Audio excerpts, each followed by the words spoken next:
किताब कार में रखी है, मिलने देगा। हम मंडे को कराएंगे उसको मिलने, ठीक है।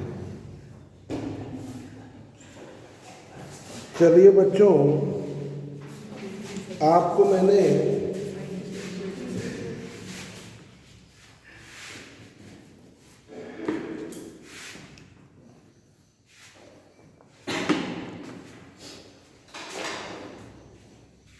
हीट इंजन पढ़ाया था।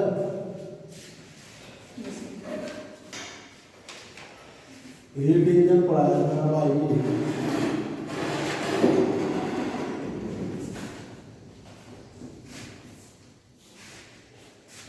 कार्नोट इंजन, ये एक आइडियलाइज्ड इंजन है।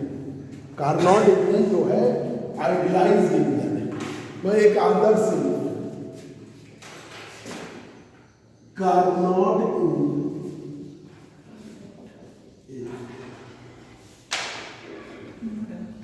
अभी तक का सबसे इम्पोर्टेंट कंफर्म क्वेश्चन आपको ये मिलने मिलता है, ठीक है। मतलब ये बिल्कुल कंफर्म क्वेश्चन है। मतलब जैसे आपको अभी तक जितने टॉपिक पढ़ाए हैं उन टॉपिक में इसके बराबर का कंफर्म क्वेश्चन नहीं है कोई। भाई हमने कहा 0th ला, फर्स्ट ला, सेकेंड ला, थर्ड ला, 4 ला से एक कोई क्वेश्चन भी नहीं, पर इसमें हम कह रहे हैं कि ये कंफर्म क्वेश्चन है, आपको मिलेगा ही मिलेगा, गारंटेड है। तो Carnot give the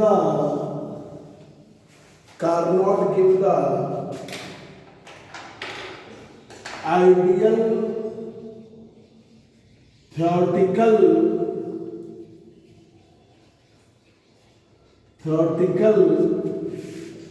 engine. Carnot give the ideal theoretical engine. Carnot ने दिया है एक आदर्श थ्योरी वाला इंजन, ठीक है, या आइडियलाइज्ड इंजन, ठीक है। जब इंजन नहीं बने थे तो सोडी कार्नोट ने फर्स्ट टाइम इंजन के विषय में लिखा है, ठीक है। फर्स्ट टाइम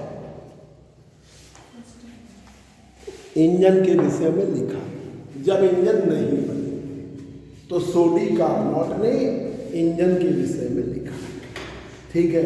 तो Carnot give the ideal theoretical engine या आइडियलाइज्ड इंजन बाई विच, जिसके द्वारा, by which heat energy, by which all heat energy, all heat energy, पूरी ऊष्मीय ऊर्जा is converted into mechanical work,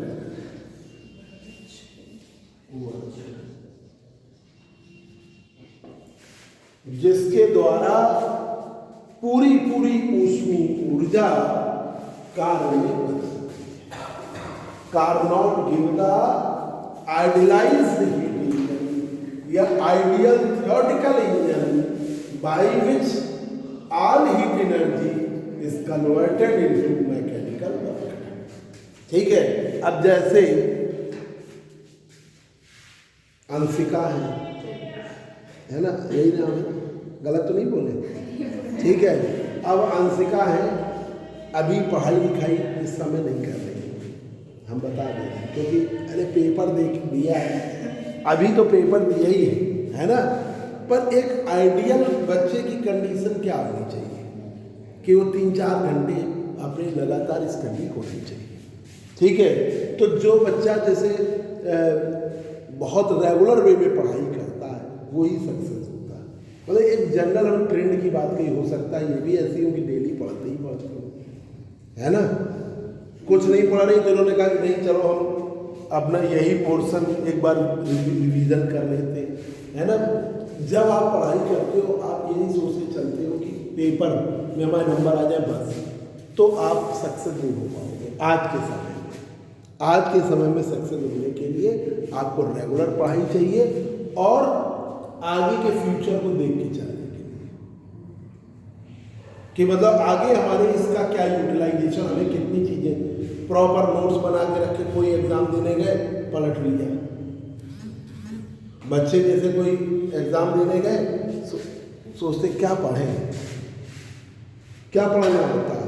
आपने जो 9th में पढ़ा basic, 9th 10th 11th 12th और BSc में जो पढ़ा, पता चला फिजिक्स का है, पूरा पलट के आपने एक बार नोट्स प्रॉपर बना के रखा, आप एक बार पलट के चले गए, कुछ तो ध्यान आ ही जाएगा जब आप उससे पढ़े हो। दिमाग जो है आपका पूरा वो है, जैसे कोई फिल्म आप देखते हो,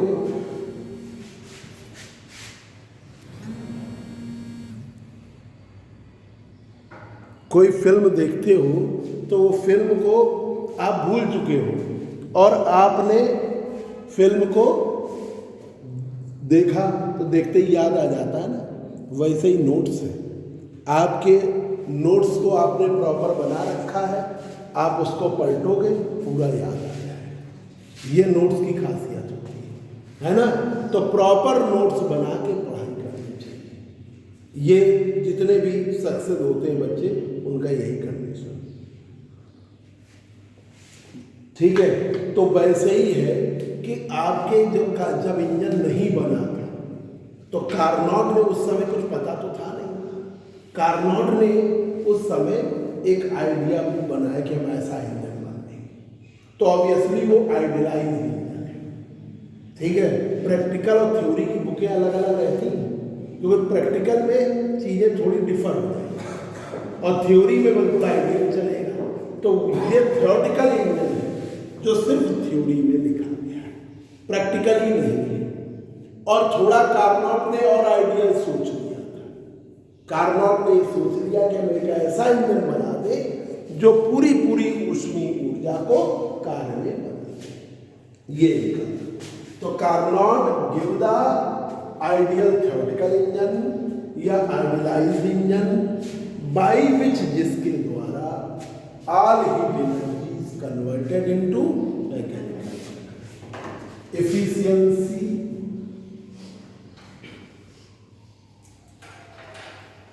of Carnot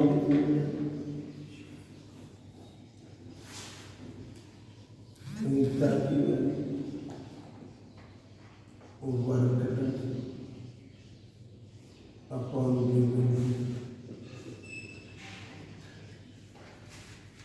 work done upon given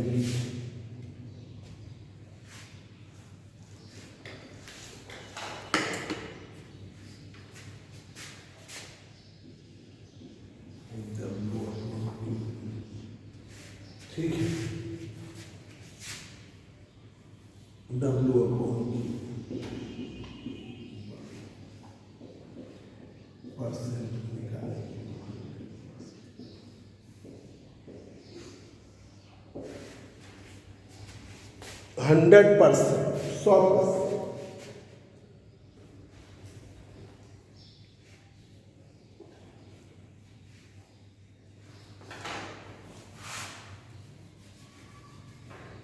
इसकी इफिशियंसी 100%। इफिशियंसी तो कार्नोट इंजन में, ठीक है, पूरी पूरी हीट का वर्क में कन्वर्ट, और यहाँ पर कोई भी लॉस नहीं है हीट का। भाई तभी तो कंडक्शन होगा, कन्वेक्शन होगा, रेडिएशन होगा, फ्रिक्शनल फोर्सेस होंगे, उनमें कोई लॉस नहीं होगा, ठीक है। In Carnot engine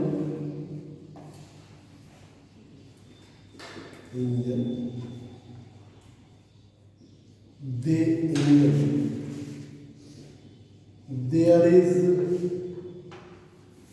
no loss of heat, heat का कोई लॉस नहीं होता in conduction, convection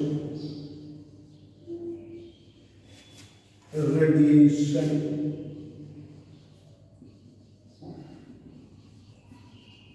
and frictional forces.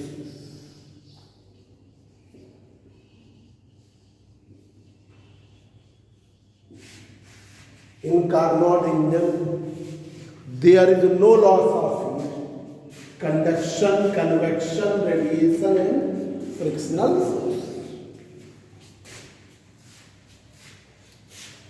इन्होंने कहा जैसे कोई मेटल गर्म होगा यहाँ पर तो उसमें क्या होगा, कंडक्शन होता है। जैसे सोर्स मेंटेन होगा तो कंडक्शन होगा, सिंक मेंटेन होगा कंडक्शन होगा, तो कोई लॉस नहीं। कन्वेक्शन में भी कोई लॉस नहीं, रेडिएशन में भी कोई लॉस नहीं, और फ्रिक्शनल फोर्स कि इनमें जो लॉसेस होते ही होते हैं वो इन्होंने नहीं, क्योंकि आइडियल है पूरी पूरी हीट का बर्करार।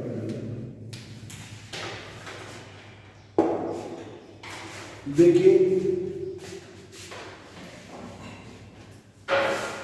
There are following main parts of engine के, ये following main parts, there are following main parts of ये main parts.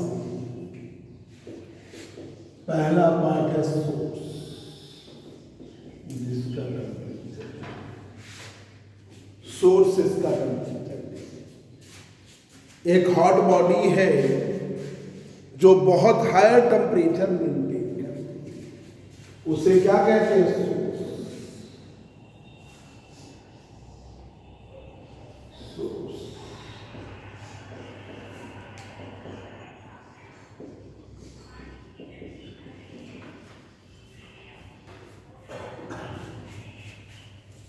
a hot body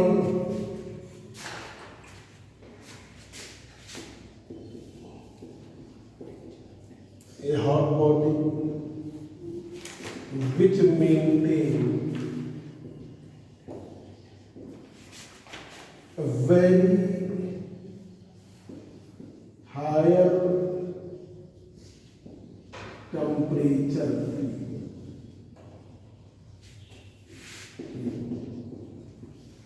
a hot body will maintain a very high temperature। एक hot body है जो maintain करती है बहुत उच्च तापमान, and acting as a source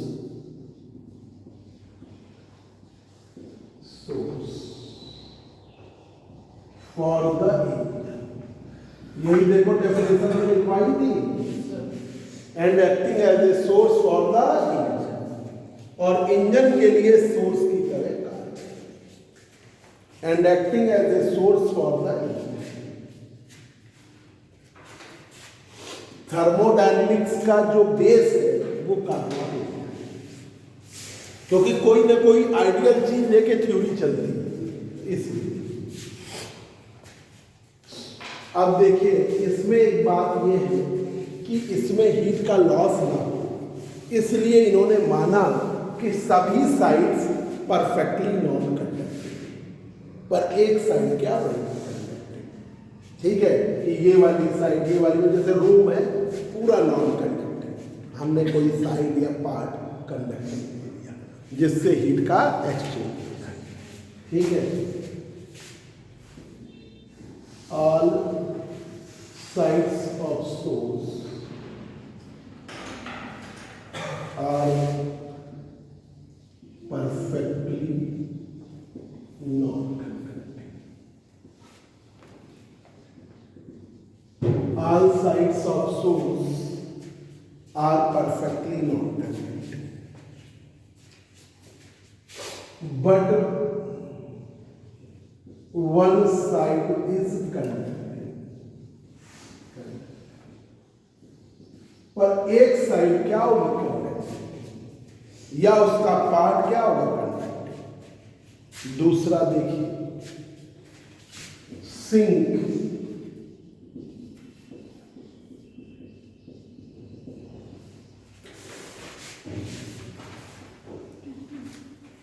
sink या cold.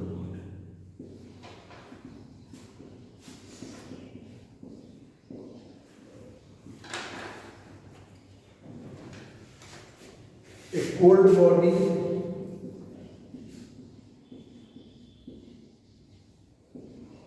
which maintain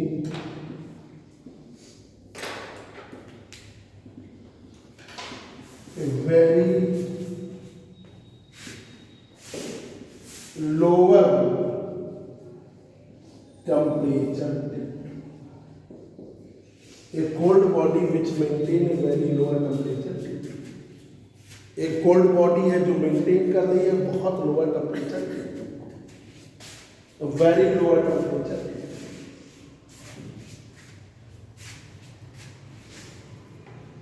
and acting as a sink for the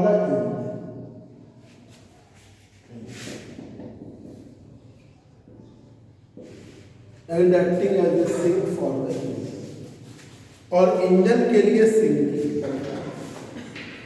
A cold body which maintain a very lower temperature T2 and acting as a sink for the engine, और engine के लिए sink की तरह कार्य कर रही है। इसमें भी वही बात, all sides of sink are perfectly non conductive. देखिए sides of sink are perfectly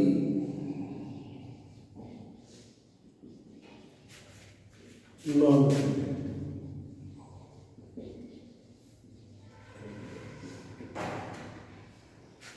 but one side is conductive.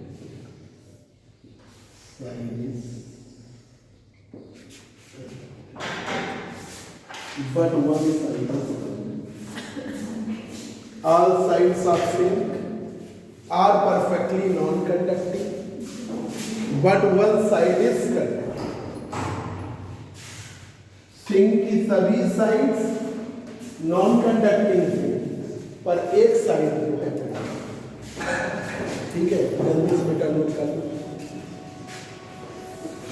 ये देखो जब फिर ऑफ कर रहे हैं, देखो कार्नोट इंजन, हमने लास्ट टाइम हीट इंजन बताया था। कार्नोट इंजन हीट इंजन तो ये प्रैक्टिकल इंजन था। कार्नोट इंजन जो आपका इमेजिन किया गया है, पहली बार वही इंजन इन्होंने सोचा, तो वो है कार्नोट इंजन। अब जब कोई चीज़ आप सोचते हो तो आइडियल सोचते हो, ठीक है। जैसे आप कभी एडमिशन लेने जाते हो तो यही सोचते हो कि हम टॉप कर देंगे, है ना, हम इतनी पढ़ाई करेंगे, पॉजिटिव अगर सोचें, है ना। आप ये नहीं सोचते हो कि हम मेहनत नहीं कर पाएंगे या ये नहीं कर पाएंगे। वैसे ही यहाँ पर है, सबसे पहली बार 1834 में 1834 में सोडी कार्नोट ने पहली बार इंजन के विषय में सोचा और लिख डाला है। तो ऑब्वियसली वो प्रैक्टिकल इंजन नहीं है, थ्योरेटिकल इंजन है। इमेजिन किया और लिख डाला।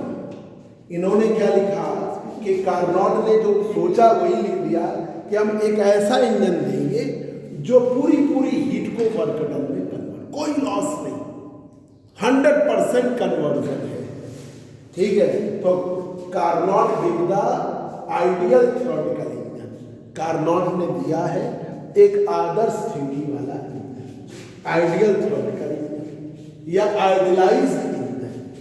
आइडियलाइज्ड इंजन दिया, जिसके द्वारा by which all heat energy converted into mechanical work done, जिसके द्वारा पूरी हीट एनर्जी का conversion mechanical work done, all heat energy converted into mechanical work done, पूरी हीट एनर्जी का कन्वर्जन मैकेनिकल वर्क डन।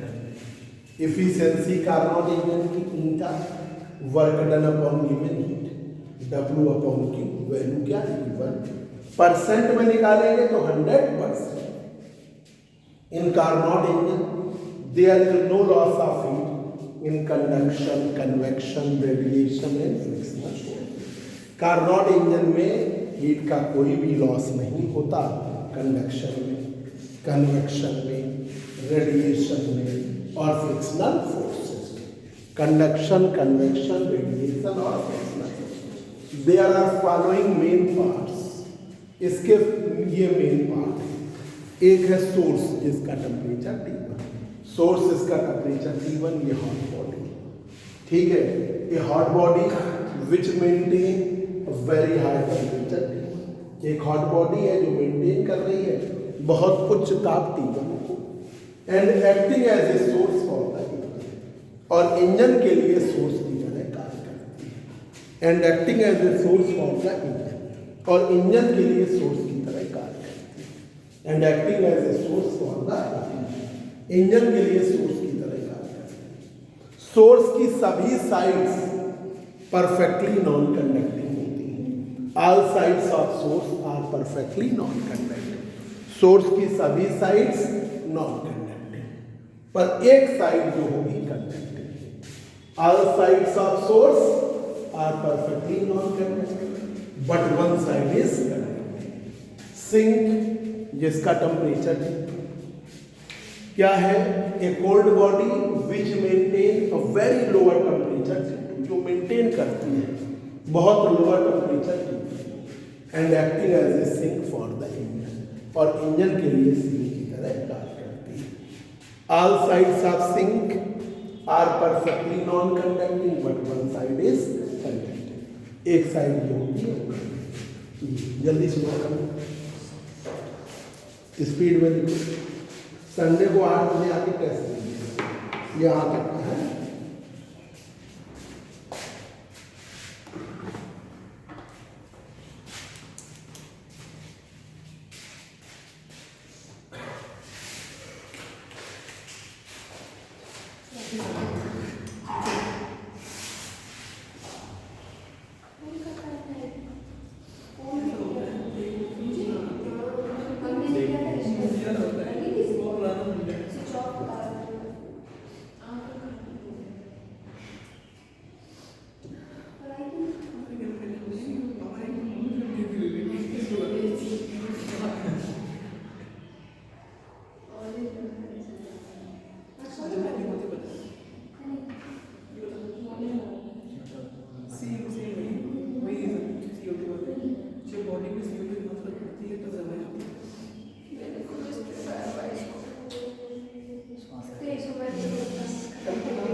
अब देखिए, हो गया गौरी?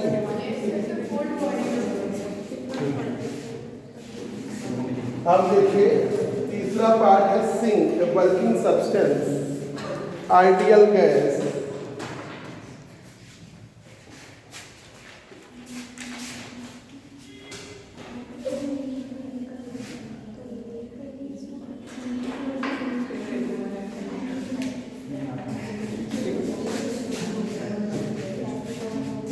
तीसरा पार्ट है वर्किंग सब्सटेंस।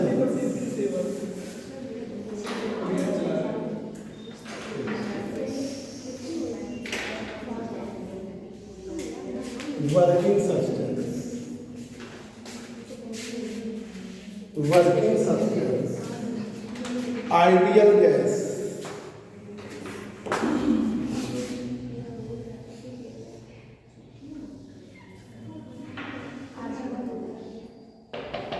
आइडियल गैस को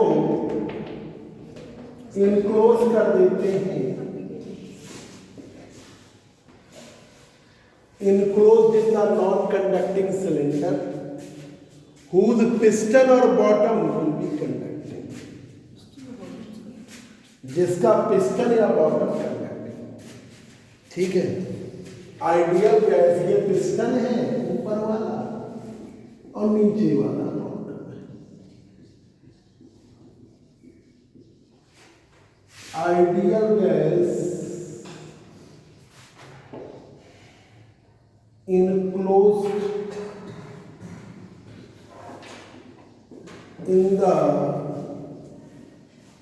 non-conducting cylinder.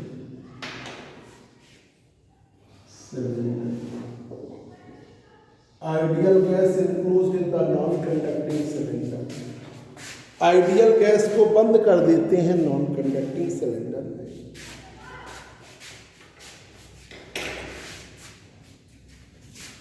whose piston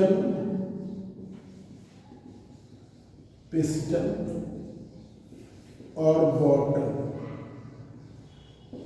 or both will be conducting, जिसका पिस्टन या बॉटम या दोनों क्या हुए conducting. whose piston or bottom or both will be conducting, जिसका पिस्टन या बॉटम या दोनों क्या हुए कंडक्टिंग। ठीक है, तो ideal gas enclosed in the non conducting cylinder whose piston or bottom or both will be conducting। अब आइए प्लेटफॉर्म और स्टैंड, प्लेटफॉर्म और स्टैंड। ये प्लेटफॉर्म और stand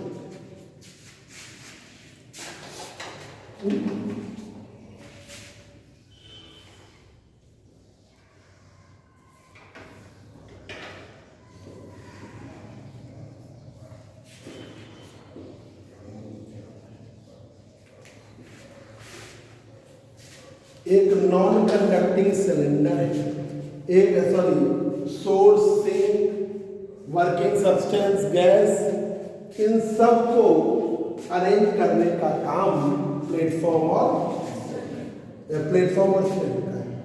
A perfectly non conducting body, a perfectly non conducting body एक पूर्णतः अचालक वस्तु है, a perfectly non conducting body which arrange the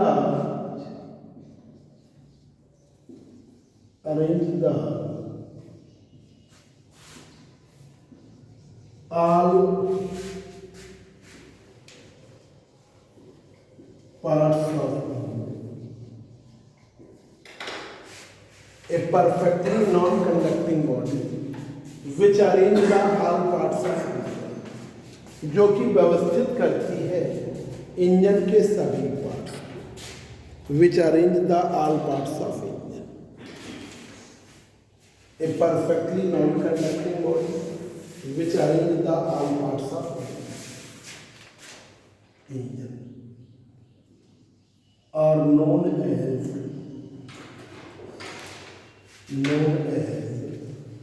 ठीक है, all parts of engine is known as platform और स्टैंड। ये बच्चों इसका पार्ट्स था।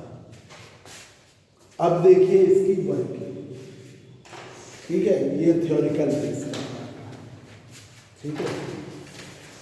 अब देखिए वर्किंग और उसका कैरेक्टरिस्टिक कर्व, इधर रफ करें, working of Carnot engine.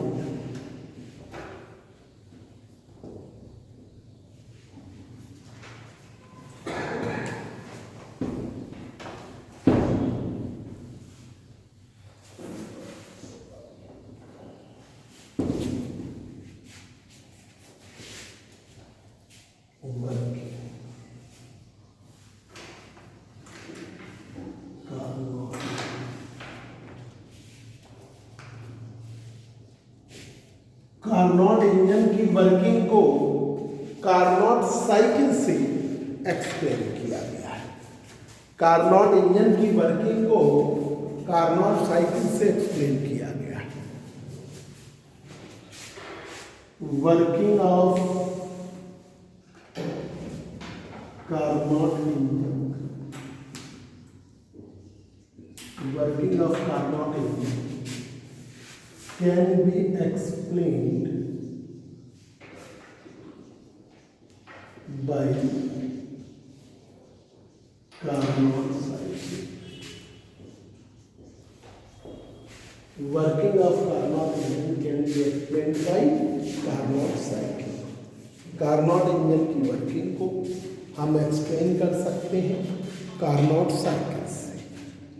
Working of Carnot engine can be explain by Carnot cycle, ठीक है। देखिएगा, सोर्स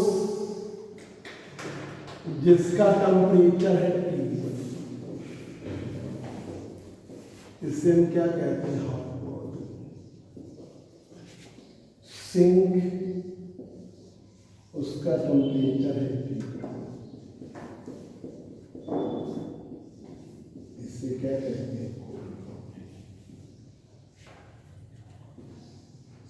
बीच में है गैस।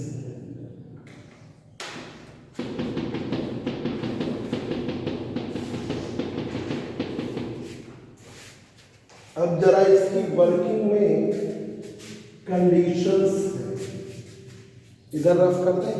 ये साइकिल बना, वर्किंग समझ लो। मंडे को इसकी आगे का बताएंगे क्योंकि ये थोड़ा समय देना पड़ता है इसमें। एक साथ सब पढ़ा देंगे तो बाउंस कर जाएंगे, इसको समझ के। भाई देखिए, कार्नोट ने ये कहा कि हमारा इंजन जो है आइडियलाइज्ड इंजन, वो आइडियल टेम्परेचर्स के बीच में कार्य करेगा। जब गैस का टेम्परेचर T1 होगा तभी वो हीट देगा, जब इसका टेम्परेचर T2 होगा तभी हीट देगा।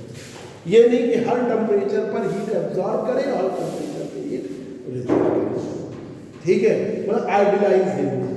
अब जैसे सरकारी बैंक से लोन लेना बहुत है ना, जैसे आप अपने पढ़ाई के लिए लोन लेना चाहते हो, मान लीजिए आप MBA करना चाहते हो, MCA करना चाहते हो, तो आप सोचते हो कि हम गार्जियन को क्यों परेशान करें, उनके ऊपर लोड क्यों डालें, आप एजुकेशन लोन ले लें। ठीक है, तो एजुकेशन लोन लेना सरकारी बैंक से टफ है। वो क्या होगा कि सरकारी बैंक क्या करेगी कि भाई पिताजी की सैलरी स्ट्रक्चर होना चाहिए, ठीक है, नहीं है तो आपके घर के कागज रखेगी। मतलब सरकारी बैंक जो है पूरा पक्का करके चलती है। ठीक है, और यही अगर सोर्स सिपारा से तो जल्दी दे देती है, पर मोस्टली पूरी हर चीज़ को वेरीफाइड करके ही करेंगे, है ना ऐसा कि ये है सरकारी बैंकों की करनी। यही तो बवाल चल रहा है भाई। अडानी जो है, तुम लोग समझ पाए कि नहीं क्या है ये समस्या। अडानी जो है वो राहुल गांधी ये बता रहे हैं कि ये जो अडानी है, इन्होंने जो पैसे मतलब बैंकों से ले रखी है, जो बड़े बड़े बिजनेसमैन होते हैं वो बैंक से पैसे लेते हैं। कोई भी बिजनेस करना है तो पता चला उन्होंने 75,000 करोड़ का लोन लिया, तो वो आप भी ले सकते हो, पर आपके पास प्लान होना चाहिए, जगह होनी चाहिए। तो इन लोगों के पास इतनी जगह, इतना सब कुछ इंफ्रास्ट्रक्चर है, तो ये लोग तुरंत ले लेते हैं लोन। तो उसने SBI से लोन लिया है बहुत बड़ा, और LIC से लोन लिया है। ठीक है, अब उस एक कंपनी है, मतलब वो अर्थशास्त्री नाम भूल गए, वो कंपनी क्या करती है, बेस बताती है कि इनके पास वास्तव में चीज़ें हैं कि नहीं है ना। कौन सी कंपनी? हाँ, उसने, तो वो अर्थशास्त्री हैं उसके यहाँ। ठीक है, मतलब एक इकोनॉमिक्स है, अर्थशास्त्र सब्जेक्ट है, जिसमें बताया जाता है कैसे डेवलपमेंट होता, क्या आवश्यकता। कोई चीज़ आप बना रहे हो, उसकी रिक्वायरमेंट ही नहीं बनाए पड़े तो बर्बाद हो जाओगे ना। तो वो चीज़ों को पूरा, तो उसने ये बताया कि इनकी कंपनी गड़बड़ है, इस कंपनी में काफ़ी गड़बड़ है। मतलब वो चीज़ें जितना इनको लोन मिला गया उतना फिर चीज़ें बदली, उसका जब उसने जैसे ये स्टेटमेंट दिया तो उसका शेयर तुरंत डाउन आ गया, फिर शेयर उठ गया। तो वो खैर हम लोग नहीं मालूम, पर ये है कि कुछ न कुछ उसके बेस में गड़बड़ी है, क्योंकि ये जो कंपनी है अभी तक 2014-15 के बाद से ही थी। अभी तक अडानी को कौन जानता था। अब अडानी के एयरपोर्ट है, अडानी का सब कुछ हो गया है ना। तो एकदम से इंक्रीमेंट होना थोड़ा सा, अब जैसे बिरला है, टाटा बिरला है, ये तो हम लोग बहुत पहले से जानते हैं, है ना। रिलायंस है, बहुत पहले से जानते हैं। तो उनकी कंडीशन जो है, बैंक की कंडीशन ये है कि बैंक आपको लोन तभी देगी जब आपका उतना वो ठीक हो। ये हम लोगों के लिए कंडीशन है, मिडिल क्लास लोगों के लिए, बड़े लोगों के लिए नहीं है, ये समझ है ना। तो यहाँ पर जब गैस का डब, जिससे हीट का लॉस ना हो, जैसे जिसका पैसे का लॉस ना हो, एक बार इधर गौरी, जैसे यहाँ पर हीट का लॉस ना हो, प्रैक्टिकल इंजन तो बना नहीं है, पर इन्होंने ये कंडीशन बनाई कि गैस का टेम्परेचर T1 है और सोर्स का टेम्परेचर T1 है, तो उनके बीच हीट का एक्सचेंज होगा। गैस का टेम्परेचर T2 है, सिंक का टेम्परेचर T2 है, तो उनके बीच। अब आपका एक क्वेश्चन तुरंत बनता है, सेम टेम्परेचर के बीच में हीट का एक्सचेंज क्यों होगा? जब टेम्परेचर सेम है, उनके बीच में भी हीट का एक्सचेंज होगा अगर वो थर्मल इक्विलिब्रियम में ना हो। अगर डिफरेंट टेम्परेचर भी है और थर्मल इक्विलिब्रियम में है तो हीट का एक्सचेंज नहीं होता। सेम टेम्परेचर के बीच में भी हीट का एक्सचेंज होता है। तो इसका टेम्परेचर और सोर्स का टेम्परेचर बराबर होगा तब हीट का एक्सचेंज होगा। ये कंडीशन आइडियल बनाई, और जब इसका टेम्परेचर और इसका टेम्परेचर सेम होगा तो हीट का। तो देखिए गैस का प्रेशर है P1, वॉल्यूम है टेम्परेचर है Q1 हीट एब्जॉर्ब है, ठीक है। प्रेशर P1 से चेंज होगा P2, वॉल्यूम V1 से V2 टेम्परेचर रहेगा, ठीक है। ये कौन सा प्रोसेस हो गया?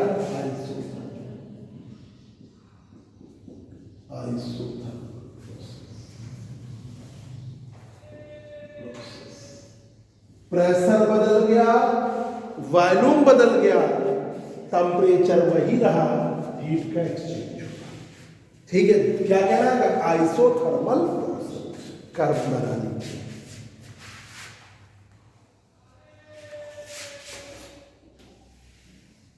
एक्स एक्सिस पर वॉल्यूम,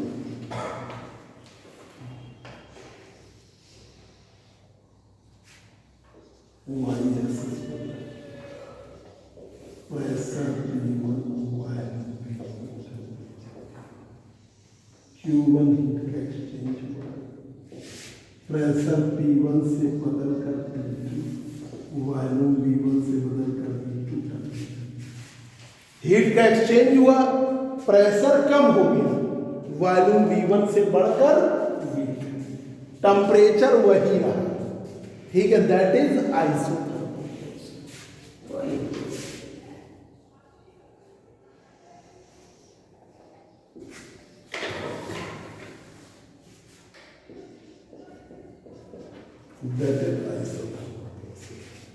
समतापी प्रक्रिया, दैट इज आइसोथर्मल। थोड़ा सा प्रेशर घटा है, वॉल्यूम V1 से बढ़कर पिस्टन बाहर की ओर गया, जब पिस्टन बाहर की ओर जाएगा तो प्रेशर घटेगा, वॉल्यूम बढ़ेगा, टेम्परेचर वही रहेगा, that is isothermal.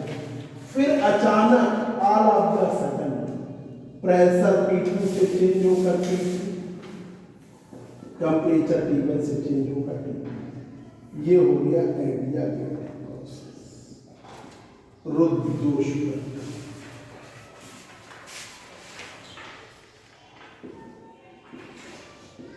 Pressure P3, volume, ये हो गया एडियाबैटिक प्रोसेस, ठीक है।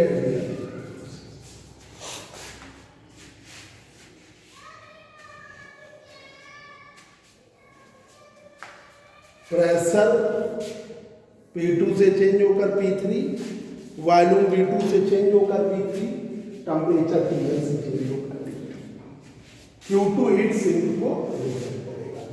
अब टेम्परेचर क्या हो गया? सिंक के ये आइडियल इंजन है, T1 से जाएगा भी तो T2, T2 से जाएगा T1, फिर उसने Q2, अब टेम्परेचर सेम है, Q2 heat pressure T4, volume T4, temperature, ये हो गया आइसोथर्मल।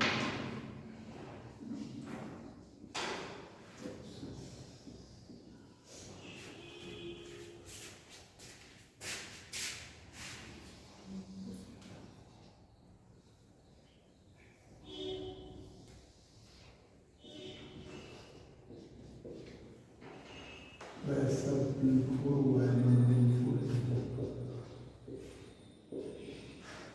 ये हो गया, ठीक है। Q2 हीट रिजल्ट करी, पिस्टन भाई पहले बाहर गया था, अब पिस्टन अंदर गया, तो प्रेशर P3 से चेंज होकर बढ़कर, थोड़ा प्रेशर बढ़ेगा, P3 से बढ़कर P4,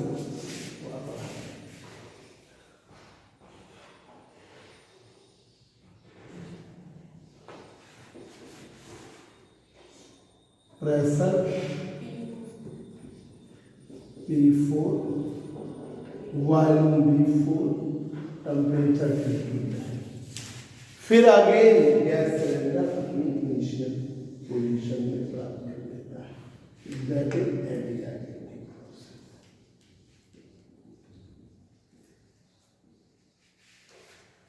फिर गैस सिलेंडर अपनी इनिशियल पोजीशन, ये हो गया,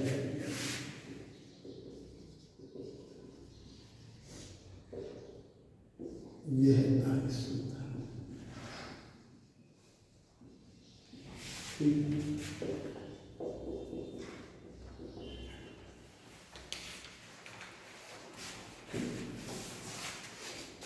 cycle consists of two isothermal process and two adiabatic process known as Carnot cycle. Carnot engine की वर्किंग को कार्नोट साइकिल से बताते हैं। ठीक है, इस cycle consists of two isothermal process A, B and C। ठीक है, consist of two isothermal process A, B and C।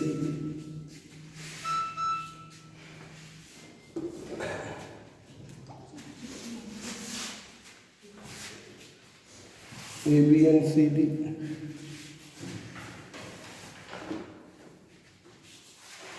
and two adiabatic process। A cycle consists of two isothermal process A, B and C and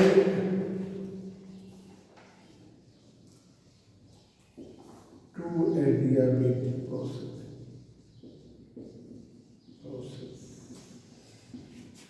B, C and D।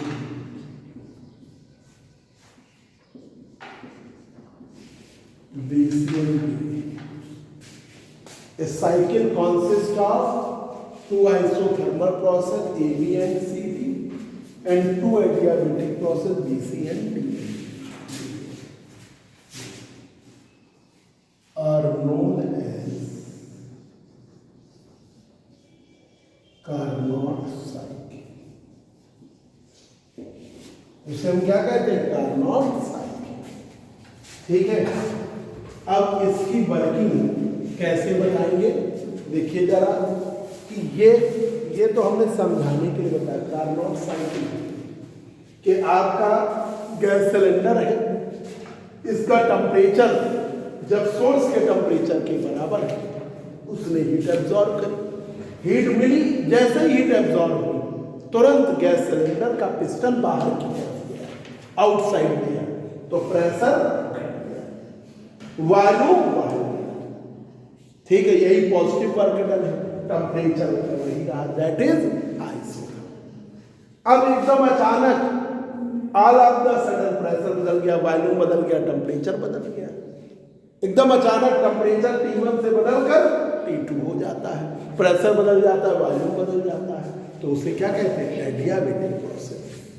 अब gas cylinder का temperature sink के temperature के बराबर है, ये Q2 heat sink को reject करेगा और प्रेशर P3 से अब बढ़ेगा क्योंकि पिस्टन अंदर की ओर आएगा, प्रेशर P3 से बढ़कर P4, वॉल्यूम P3 से घटकर टेम्परेचर T2 ही रहता है, दैट इज आइसो।